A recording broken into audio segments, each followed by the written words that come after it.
Leo nitakuonyesha baraka kubwa 5 ambazo kipindi mguu wako ukiwasha inamaanisha baraka hizo zinakuja kwenye maisha yako. Maana kuwasha kwa miguu sio ishara mbaya. Kuwasha kwa miguu sio ishara mikosi, bali inaonyesha kuna baraka ambazo Mungu ameziandaa kwenye maisha yako na ziko tayari kuja. Na hii ndio maana sio kila mtu huwa anawasha na unyayo wa miguu.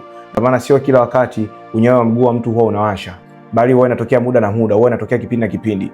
Baki mpaka mwishoni wa video hii, kwa sababu mwishoni wa video hii nitakwambia kama mguu wako ukikuwasha ni kitu gani unachotakiwa kufanya ili kuweza kupokea baraka hizi kubwa 5 ambazo nitakwenda kukuambia siku ya leo. Sasa ninapokwenda kuonyesha baraka hizi, kama bado hujasubscribe channel yetu, unaweza ukasubscribe pale ulipo, ili kipindi ninachokuletea mafundisho mapya uwe wa kwanza kuyapata. Na kama bado hujalike video hii, basi unaweza kulike mahali pale. Mungu akubariki sana. Sasa baraka ya kwanza inamaanisha kuna kitu kikubwa sana ambacho unakwenda kukimiliki. Inawezekana unakwenda kumiliki fedha, unakwenda kumiliki mali, unakwenda kumiliki ardhi, unakwenda kumiliki shamba, unakwenda kumiliki biashara kubwa, ama unakwenda kumiliki ndoa yako. Ndio maana unaona kwenye kitabu cha Yoshua sura ya 1 mstari wa 3 anasema kila mahala nyanza miguu yako zitakapokanyaga nitakupa kumiliki na kutawala. Unaona, ina maana kwenye miguu kuna nguvu ya kumiliki, kwenye miguu kuna nguvu ya kutawala. Inawezekana siku leo umekuwa ukimwomba Mungu kwa muda mrefu sana kwamba Mungu, naomba nimiliki mtaji wangu, Mungu naomba nimiliki biashara yangu, Mungu naomba nimiliki huduma yangu, Mungu naomba nimiliki vitu vyangu mwenyewe. Inawezekana umechoka sana kusaidiwa na watu. Muda huu ninapoongea na wewe mambo hayaendi vizuri, lakini unapowasha na miguu yako inamaanisha kwamba kuna nguvu ya kumiliki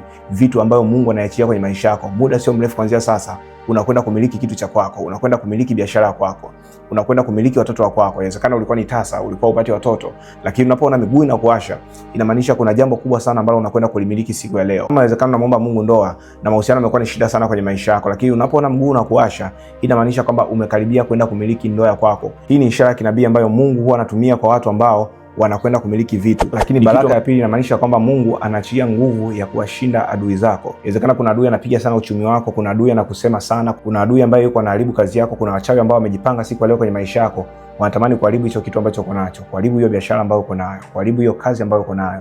Lakini unapoona mguu wako unawasha inamaanisha kwamba Mungu kuna nguvu ambayo anaachilia kwenye maisha yako, na nguvu hii ni nguvu ya kuwashinda adui zako. Unaona kwenye kitabu cha Zaburi ile sura ya 90 ule mstari wa 13 inayosema, utawakanyaga simba na nyoka, wana simba na joka utawaseta kwa miguu. Ina maana kwenye miguu yako kuna nguvu ya kukanyaga simba, kuna nguvu ya kukanyaga mapepo kwenye miguu yako, kuna nguvu ya kukanyaga wachawi, kuna nguvu ya kukanyaga zile hila zote za adui ambazo walikuwa wameziweka kwenye maisha yako. Nguvu ya kuwashinda adui zako ipo kwenye miguu yako.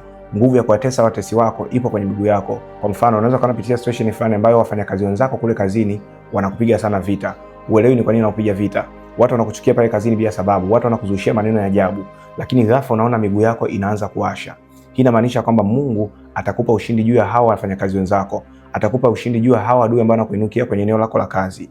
Mungu anakwenda kupigania wewe, yani wewe utanyamaza kimya, utawashinda kwa urahisi na hao maadui, hautatumia nguvu yoyote hapo kazini. Mungu anakwenda kutofautisha kati yako wewe na wale wanaopigana na wewe, kati yako wewe na wale wanaoshindana na wewe. Unaona hata kwenye kitabu cha Luka ile sura ya 10 mstari 19 anasema kwamba tazama, nimekupa nguvu ya kukanyaga nge na nyoka, sio ya kushika, ya kukanyaga. Ina maana nguvu ya kukanyaga adui zako, nguvu ya kukanyaga watesi wako, nguvu ya kuwashinda watu wanaokusumbua ipo kwenye miguu yako, sio kwenye mikono yako, wala sio sehemu yote ile. Kwa unapoona nyayo za miguu yako zinawasha, unapoona miguu yako inawasha, inamaanisha kwamba kuna nguvu mpya ya kuwashinda adui zako ambao Mungu anakwenda kuachia kwenye maisha yako. Usikate tamaa hata kama unapigwa vita kiasi gani. Utakiwa kukata tamaa hata kama watu wanashindana nawe kwa namna gani. Inamaanisha kwamba Mungu anakwenda kupatia ushindi. Mungu ameshakupa nguvu za kuwakanyaga adui zako na kuwashinda. Na pia baraka ya tatu ambayo inawakilishwa na kuwasha kwa miguu inamaanisha kwamba Mungu anakwenda kuachilia amani katikati ya maisha yako. Kitabu cha Efeso sura ya 6 mstari wa 15 inasema, tufungiwa miguu tayari tupatao kwa injili ya amani. Unaona, inawezekana siku leo unapitia shida kwenye mahusiano ambayo uko nayo, kwenye uchumi wako unapitia shida sehemu fulani, maisha yako hayana amani.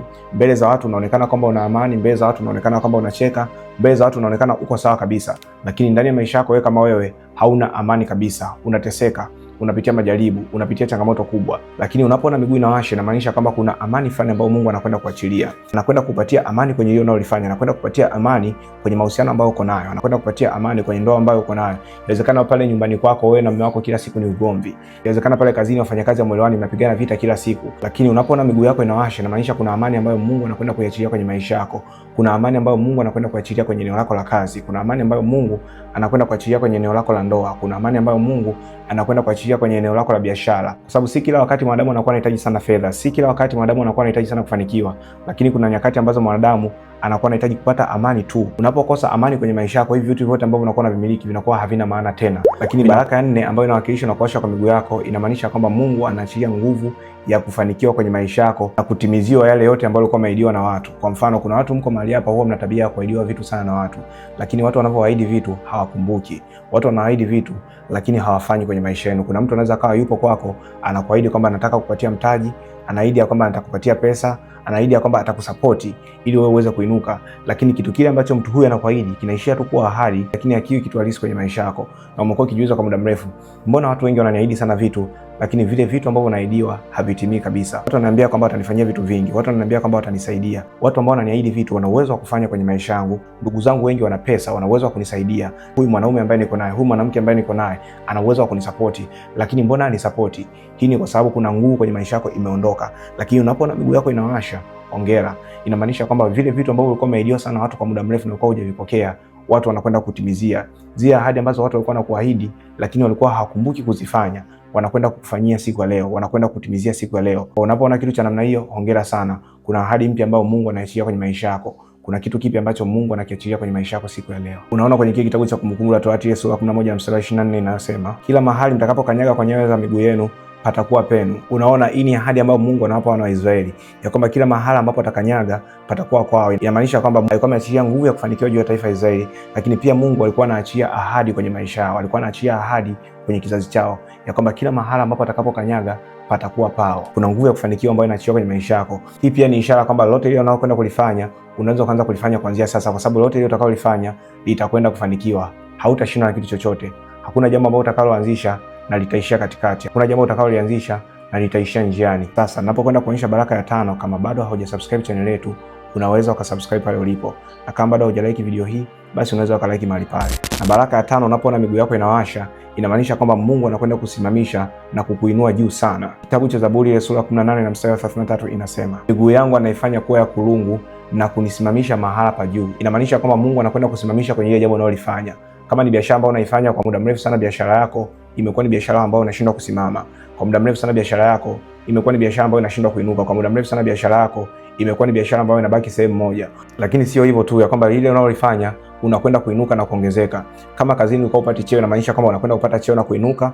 Kama kwenye biashara yako ilikuwa ni biashara ambayo inashindwa kuongezeka na kustawi, inamaanisha biashara yako itakwenda kuinuka na kustawi. Inawezekana hata biashara ulikuwa unaifanya ilikuwa imeanguka. Inawezekana hata kazi ulizokuwa unazifanya zilikuwa zimeanguka. Inawezekana vitu ulivyokuwa unavifanya kwenye maisha yako vilikuwa vimeanguka, vilikuwa viko chini, vilikuwa haviinuki. Inawezekana ulikuwa umeanguka, umepoteza kila kitu. Hii inamaanisha kwamba kuna nguvu mpya kusimama ambayo Mungu anaiachia kwenye maisha yako siku ya leo. Hata kama ulikuwa umeanguka kwa namna gani, unakwenda kusimama tena. Hata kama ulikuwa umedondoka kwa namna gani, unakwenda kuinuka tena. Sasa kama miguu yako inawasha, utafanyaje ili kuweza kupokea hizi baraka kubwa 5 ambazo nimekwambia siku ya leo? Kwa sababu wengi sana mnawasha na miguu, lakini baraka hizi hamzioni kwenye maisha yenu. Utafanya mambo haya makubwa mawili.